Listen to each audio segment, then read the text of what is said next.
I got a text message from Mikey. Hey dude, riding in British Columbia. Are you in? And I text him, I'm going to talk to my boss. And if he says no, I'm quitting. I walked over to my boss. I'm like, hey, a friend of mine's offered me this opportunity to ride in British Columbia. It would be possible to get off for that? And he goes, that's a hell of a opportunity. You should probably do that. Because if you don't, I'm going to fire you.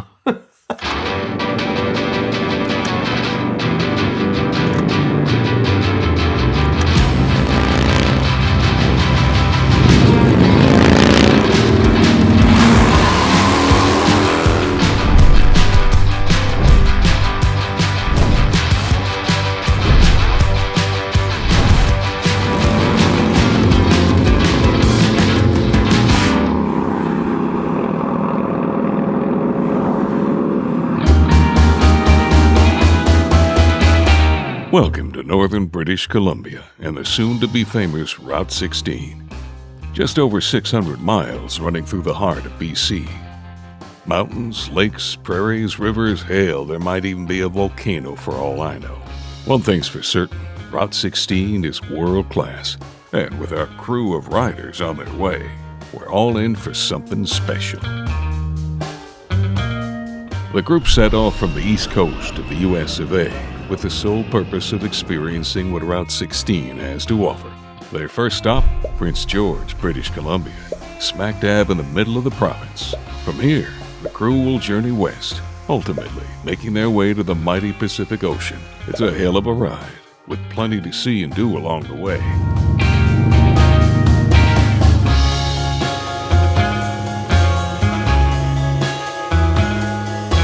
Canada's beautiful. Flying in, it was like, the scenery was insane. So remote and so desolate. Like we couldn't even tell, like, are there any roads down there? Are there any like cities or little towns? Like we just saw wilderness. Endless trees and the fall colors were coming out. So there's like these little yellow mushrooms everywhere and just tons and tons of lakes. When I think of British Columbia, I think of Vancouver. And so to know that we were going way north of that, I was excited to just kind of discover something that I haven't given thought to before. We pulled up in the middle of nowhere and we pulled into this beautiful ranch, like gorgeous dreamland ranch. I just knew at that moment of pulling up that this trip was going to be epic.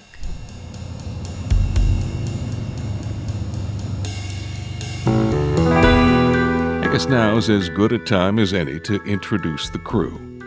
4 riders, 2 couples, and 1 band of misfits that have each other's back and know a thing or two about having a good time. First up, Mikey Revolt Arnold, photographer extraordinaire and member of the Lowbrow Customs family. Mikey's the reason this trip came together and partly responsible for the rest of the members of this group. Kat Arnold. Kat's the glue that holds this ragtag team together. If the group is late or manages to get lost, you can bet your ass it won't be because of her. Jodi Drew, the voice of reason when things start to push into the gray areas of legalities. Jodi's the least experienced rider of the group, but you wouldn't know it the way she handles that Road King. And finally, Chris Drew, the resident daredevil. Not much you can say about this crazy son of a bitch, other than if there's good times to be had, you'll find Chris right in the center of it all.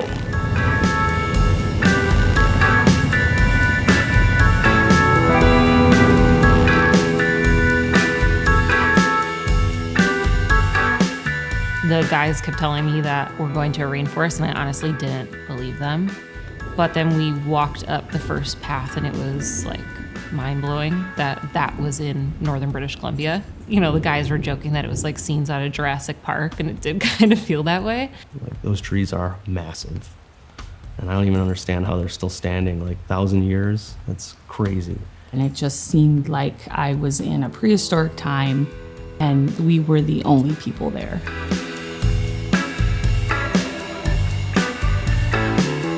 I think I got some images that I never thought I could imagine in that place. I've never witnessed a forest like that.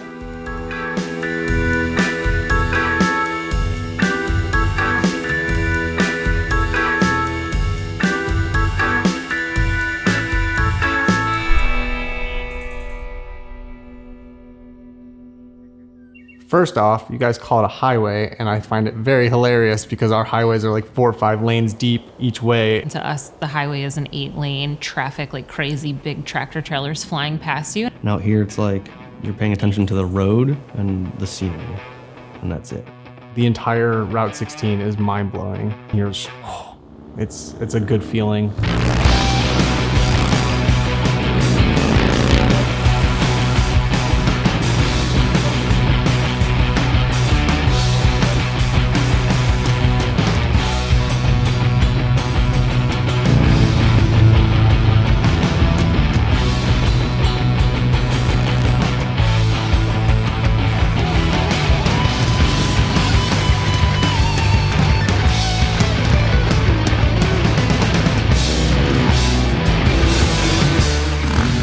Here we go, folks. 600 miles of open road with some pretty damn cool experiences along the way.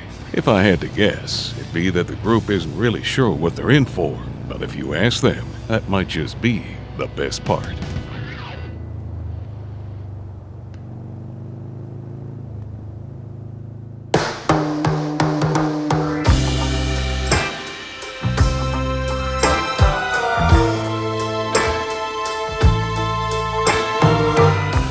Well, folks, here we are, a long way from home and well on our way down Route 16.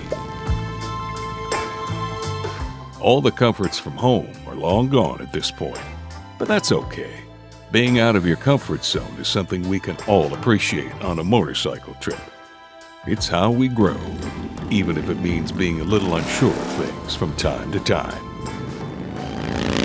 Float planes are tiny. I'm already scared of flying in bigger planes. I do it all the time for the job, but it's one of those things, I'm out of control. There's someone else controlling my destiny. I don't like it. I do sketchy stuff on my motorcycle, but I have the reins. To see the Lakes District was awesome. I don't think a smile got off my face. And you could just see these little patches of islands with just little trees, and they're just like little remote islands, and it was just unlike anything I've ever seen before. I definitely spewed a little for my guts. Worth it though. For the experience alone, I'll puke a little.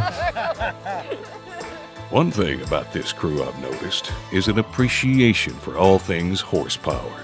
If it burns fuel and makes a lot of noise, you best believe they'll pay attention. That was a 60s airplane. It was literally the same thing as a Harley, except 8 cylinders instead of 2. He was telling us some of the process of rebuilding those, and they have to rebuild them a lot. That's what we do. You know, with the winters here, I guarantee you they're in the garage, they're working on those planes. It was kind of cool and also scary to think that you wrench on them just like you wrench on a Harley, and maybe some shit'll happen and you're 10,000 feet in the air.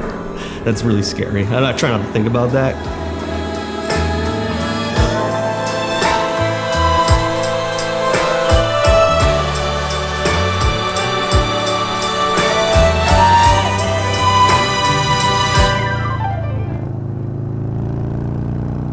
Up to this point, our crew's only job has been keeping things rubber side down. Harleys might be one thing, but where we're headed, keeping her on 2 wheels isn't such a guarantee. Dirt biking. They're not Harleys. They're not street bikes. They'll kill you. They're also the most fun you can have on 2 wheels, I think. I've always wanted to dirt bike. I grew up on 4-wheelers, so dirt biking just felt like it might be natural for me. The scene was just this 300-acre property with hills, and the ground was rocky. And we all just took off, no game plan, and it was like anarchy. Everyone was for themselves.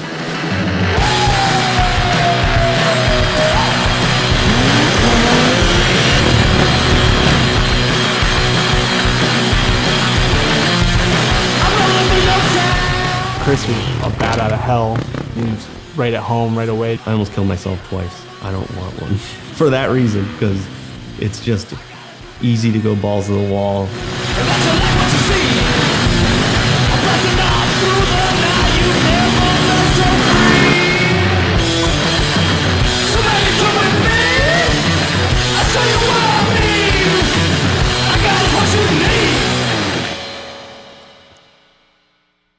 I actually think that there was a point in dirt biking that I had an kind of an aha moment with my fears riding the street bike, because I went a little bit harder or pushed myself a little bit further. And I was like, okay, that part of my street bike riding isn't as scary because I just did it like in the mud and dirt.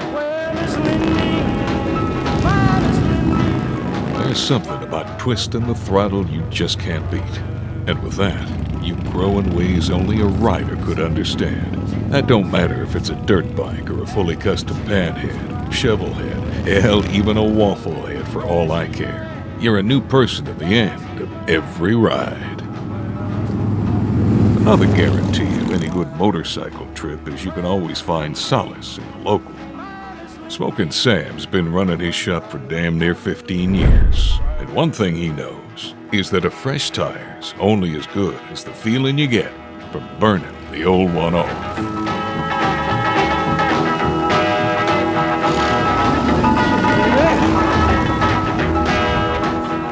I think what makes each shop special is the people. And Sam and Sarah were open arms, ready to help us out. We had some issues with the red Dyna that we were riding. We needed a new back tire and some stuff. And he was like, oh, dude, I got steaks cooking. We got halibut. I was like, what? Happy to do the work. Had a smile on his face the whole time. Talked about what he was doing the whole time. His wife was in love with him working. She was in the back corner. So, look at him. He's getting into it right now. That's the look he gets with his glasses on the tip of his nose. Their dynamic and their love, even though they've run a business together. You know, I own a business with my husband, and some people warn us that it'll be a nightmare, but it's been an awesome experience. So to see another couple that's done that for years, that was pretty cool. Pretty damn cool indeed. Like I said before, you never know what these travels will teach you. But I gotta say, the people you meet out here, these northern BCers, they know a thing or two about looking out for one another. And when you're a long way from home, that's a pretty good feeling to have.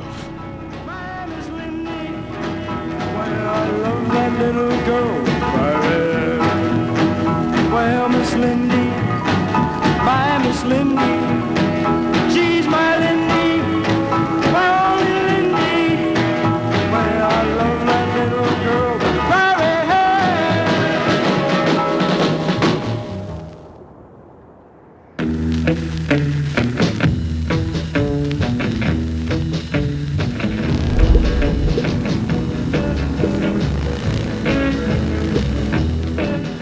Here, the mountains are tall, the history's rich, and the people, well, they just want to see to it that you're having a good time. Rob is an endless book of knowledge.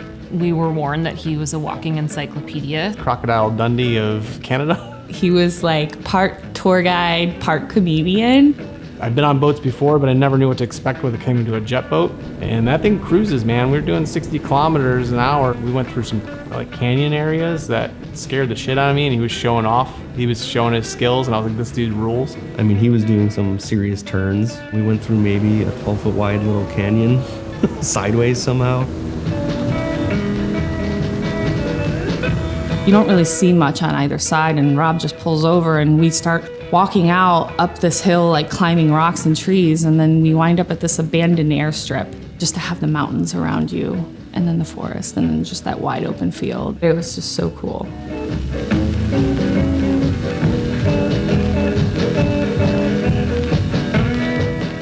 We walked through Doreen, checked out the general store, which was actually like City Hall. Just being able to like walk around and check out the buildings and see, you know, kind of a glimpse into the way people lived. It's just mind-blowing that people either stern-wheeled out there or took the train out there or hiked from a bordering community.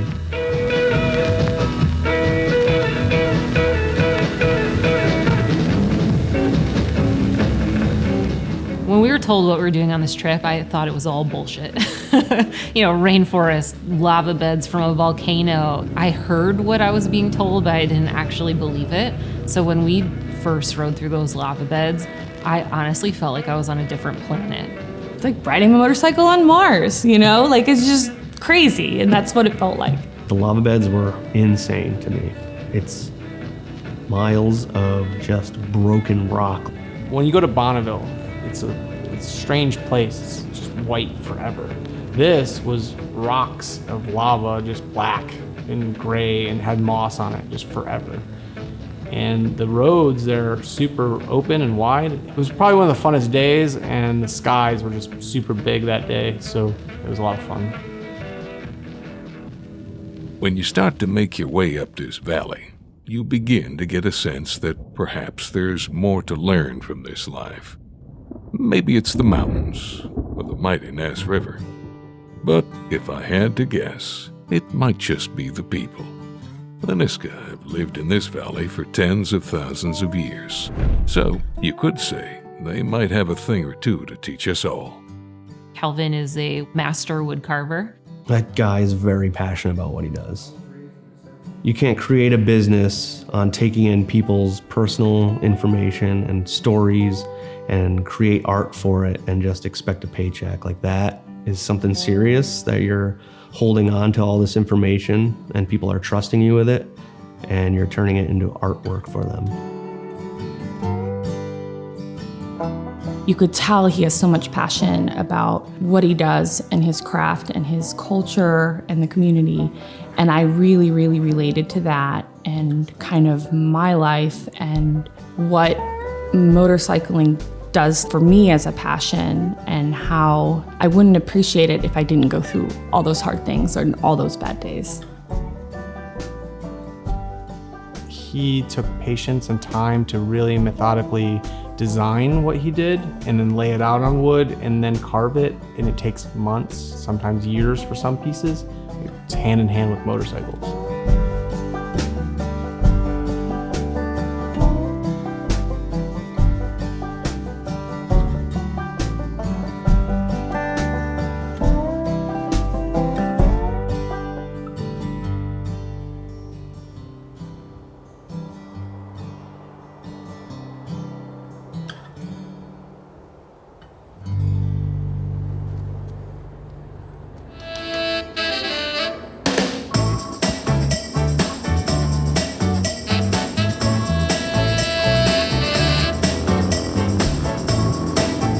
Riding to Cancola was absolutely insanity.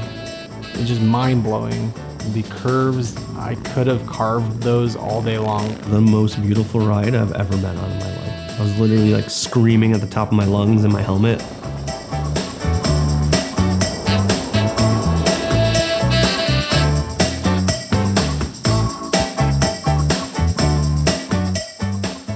I've never ridden a road like that before. As much as I could possibly soak it into my brain and remember the shapes of the mountains and the smell of the air and how close you could get to the rock face next to you. It was just like, where are we gonna end up? Like, I had no clue where we were going, and it was just so beautiful. And then we end up in this very little town, and we ate at the most amazing seafood place with the sweetest woman named Bonnie. Bonnie is the warmest, cutest woman I've ever met. She loves what she's doing. She loved that we were there to visit her. Bonnie came up and was telling me about how they prep their fish and how they prep their meats.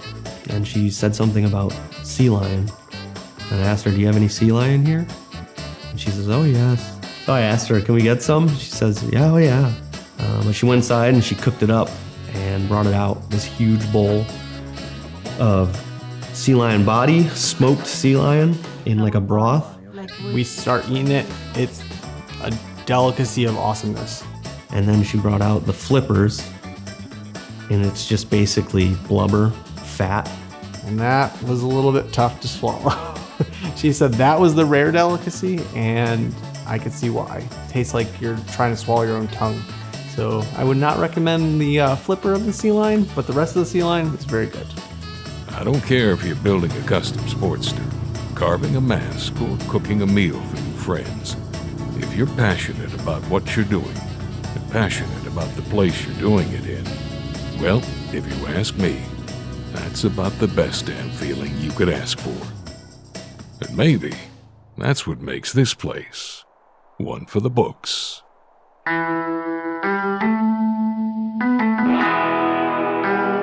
The crew spent the night up the Nass Valley, and they're on the home stretch of this 600-mile journey. But as luck would have it, the old dyno was giving Chris fits again. So we had to make a quick pit stop at terrace for a little TLC. His exhaust blew. The pipe was kind of tearing through because it was wrapped and it condensates and rusts and then breaks. When we got back to terrace, we were calling around to try to find a welder that could fix the pipe for us. Clint, welder extraordinaire. He patched up the rear head pipe and made us a custom-made spacer for the front pipe and bolted everything together. And it was back to good old dyno riding.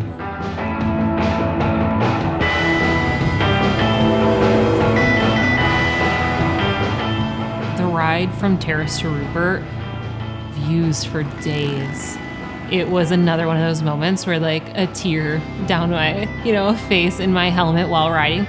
Again, screaming at the top of my lungs. I'm surprised I can even talk in this interview. Because it's so beautiful that it hurts. I could not predict or expect how beautiful it would have been. There's an overhang and then a curve and then you have water dripping on you as you ride by. It's just I just rode through a waterfall. That is so freaking cool.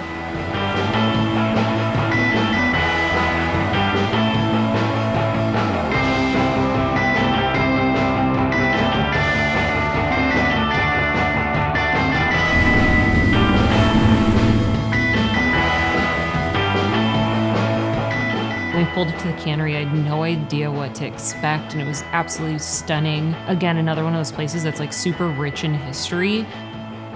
It was really cool to explore all the historic buildings and kind of see their way of life. What a crazy way this would have been to live and work.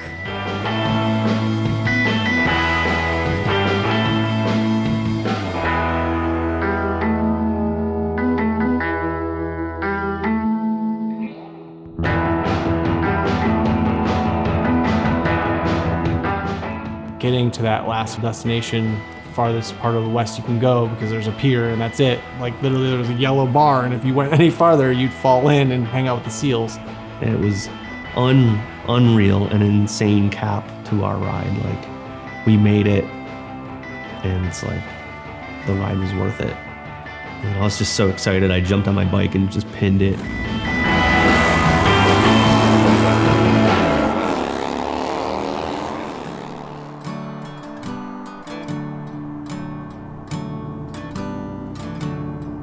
Thinking about the week we've had, all the different terrain that we rode through, it was just such an amazing ride where it just feels like I just had 8 mini trips in the last week. It was when I was riding some of those stretches along the Skeena or the Nass that I got to take in a lot of the interactions with people that we met, and I think those are the times, I think I cried in my helmet about 4 times through this trip. It was really kind of reflecting on the people and the experiences that they showed us.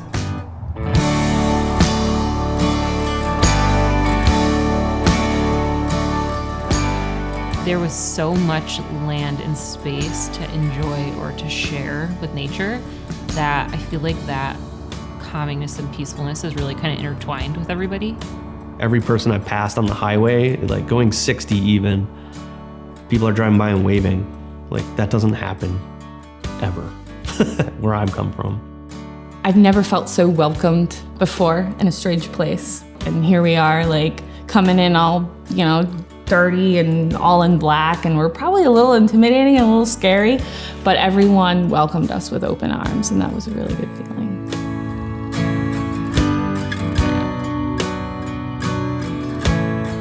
I think this trip just showed me that sky's the limit. Chris pushes me because he's so wild on his bike and he knows what he's doing, and it pushes me to want to be better. I'm going to continue to keep pushing those limits. The trip kind of was life-changing for me to experience something that I've never experienced before, to push myself so far outside my comfort zone. I kind of keep it cool and collected on the outside, but even before we came, I said to Chris, I don't really know if I'm the right person for this trip. And just hopping on that bigger bike, I think opened up her mind more to really realizing that she can do anything. She just has to do it and not be so afraid of what might happen, because chances are it's not going to happen. I definitely pushed myself There was defining moments in this trip where I realized it's 100% mental, and it's not. My inability to be able to do some of this stuff, this trip kind of just taught me that I'm way tougher than I thought I am. Having like legit people around you that are supporting you through it or like talking you through some of those moments makes all of the difference. I've said it once, and I'll say it 1,000 times. You never quite know what you'll get into at the start of these trips. Some people might just think it's about riding new roads, trying new food, and seeing new places. But in the end, it's about a lot more than that. The people you meet, the connections you foster, and most importantly, the clarity you gain from spending hours and hours alone with yourself in that helmet. Hell, that's the greatest gift of it all.